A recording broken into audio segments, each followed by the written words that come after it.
Katika maeneo mengi ya Tanzania, ukosefu wa maji ni changamoto kubwa, unahatarisha maisha na ustahimilivu. Tanganyika Christian Refugee Service, yani TCRS, kwa ufadhili wa Finnish Evangelical Lutheran Mission, yani FELM, na Wizara ya Mambo ya Nje ya Finland, imewezesha jamii kuwa ufumbuzi endelevu. Kupitia mradi jumuishi wa jamii himilivu, matenki ya kuvunia maji ya mvua yamebadilisha upatikanaji wa maji katika wilaya za Kilwa, Morogoro na Kishapu. Mradi huu ulianza mwaka 2022 na utakamilika mwaka 2025 kwa awamu hii. Na mradi huu unafadhiliwa na wafadhili wa FELM. Tunahakikisha suala la usafi wa mazingira, ambapo katika suala la usafi wa mazingira tumejikita zaidi katika kuhakikisha upatikanaji wa maji hasa kwenye mashule na zahanati au vituo vya afya, lakini pia ujenzi wa vyoo kwa ajili ya wanafunzi. Sisi kama shirika huwa tuna complement hizo efforts za government kwenye eneo ambalo tunafanya kazi. Na tulichokiona kwamba ushirikiano wa serikali ya halmashauri yetu ya Kilwa ni mkubwa, tunawashirikisha. TCRS tunashirikiana nao kwenye ujenzi wa maji wa matenki ya maji ya uvunaji wa maji ya mvua. Kwenye kutengeneza matenki ya maji ya mvua kuna taratibu tofauti ambazo tunazozipitia ili kuweza kutengeneza haya matenki ya maji ya mvua. Kwa ujenzi wa matenki ya uvunaji wa maji ya mvua, mahitaji muhimu na ya kuzingatia ni haya hapa. Zile stage kuanzia ya mwanzo kwenye kudesign mradi, michoro, BOQs wanahusika, lakini pia na kutembelea au kuvisit ile site ambapo mradi unaenda kufanyika. Yule engineer ila ni wa idara ya ujenzi au engineer kutoka RUWASA, idara ya maji, huwa tunaenda naye kwenye site na anashauri kwamba hapa ndio mradi uwepo hapa. Mradi huu ni muhimu sana hasa mashuleni kwa watoto wetu wa kike. Kabla ya kujengwa tenki hili, tulikuwa tunatoa maji majumbani mwetu na kuleta shuleni. Maji hayo ambayo yalikuwa hayatoshi, lakini yaliadhimika yatoshe. Na tulikuwa tunasafishia vyoo na mambo mengine hapa shuleni. Matatizo mengine tulikuwa tunayapata, tunatumia muda mrefu kwenda kitongoji cha Sinza kufuata maji.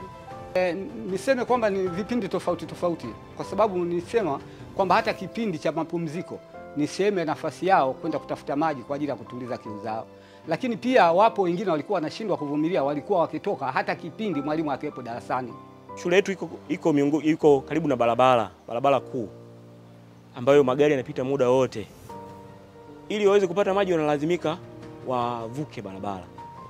Mwaka jana kuna mtoto mmoja alijeruhiwa, alikoswa na gari, lakini ni majeraha machache ambayo aliyapata. Lakini pia kuna wanyama wakali kama nyoka. Kuna mtoto mmoja pia alinusurika kugongwa na nyoka wakati akifuata maji. Kwa hiyo baada ya kupata hilo tenki, tunategemea madhara hayo yote yatakuwa yamepungua kwa kiwango kikubwa. Kwa hiyo tunaona pia ile kazi zetu, yale matokeo ya kazi yetu wameweza kuhamasisha watu wengine na kaya pia kuweza kufanya vile ambavyo tunafanya kwa ajili ya matokeo ya mradi. Kwa hiyo kwa kuangalia hilo, tunaona mradi umeleta matokeo mazuri na uendelevu wake pia upo. Hali ya maji kwa miaka ya nyuma 2022 kurudi nyuma ilikuwa sio nzuri sana. Mazingira yake yalikuwa na magumu. Tulikuwa tuna tanki moja ambayo ina lita 5,000 tu, tunahudumia katika hivyo vijiji vyote viwili pamoja na wagonjwa na wazazi pia. Na pia yalikuwa yanaisha. Mazingira tulikuwa tunaenda kuchota maji yalikuwa ni hatarishi sana. Tulikuwa tunapata tabu kwa sababu kwanza tunachelewesha katika upande wa huduma. Umeona, na pili pia wagonjwa nao wanakuwa katika hali hatarishi kwa sababu haviko salama zaidi kwa upande wao. Hali ya maji, mtoto wangu wa kwanza mpaka sasa miaka 7 ilikuwa shida sana kipindi na mimba ya mtoto wangu wa kwanza. Maana vyanzo vya maji vilikuwa mbali na hospitali na ilikuwa kero. Kwa sababu unakuta wakati mwingine unataka kuwahi nyumbani, unashindwa kutokana na hospitali haina maji na vyombo vya maji viko mbali. Kwa hiyo lazima uende visimani ili ukachote maji ili aje hospitali kupata huduma sisi mama wajawazito. Kuosha vyombo watumie mazingira ya kula, lakini katika maji ya kunywa wao wanachota zahanati.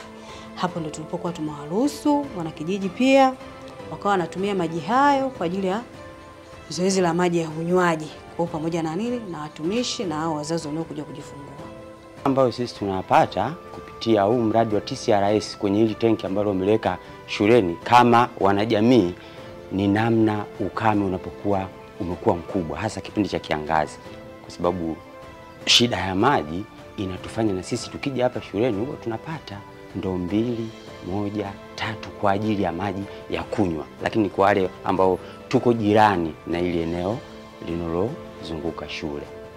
Kwa vijiji ambavyo vimebakia hivyo 32 ili kukamilisha 94, tulikuwa tuna imani na TCRS. Tulikuwa tunatamani waendelee kutoa support ya kutosha, watusaidie ili kuweza kufika malengo ya 100% kwa vijiji vyote 94.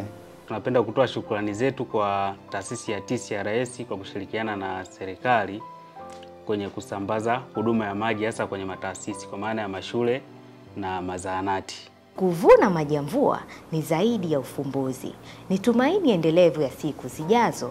Jiunge nasi katika kuwezesha jamii kutumia nguvu ya uvunaji wa maji ya mvua.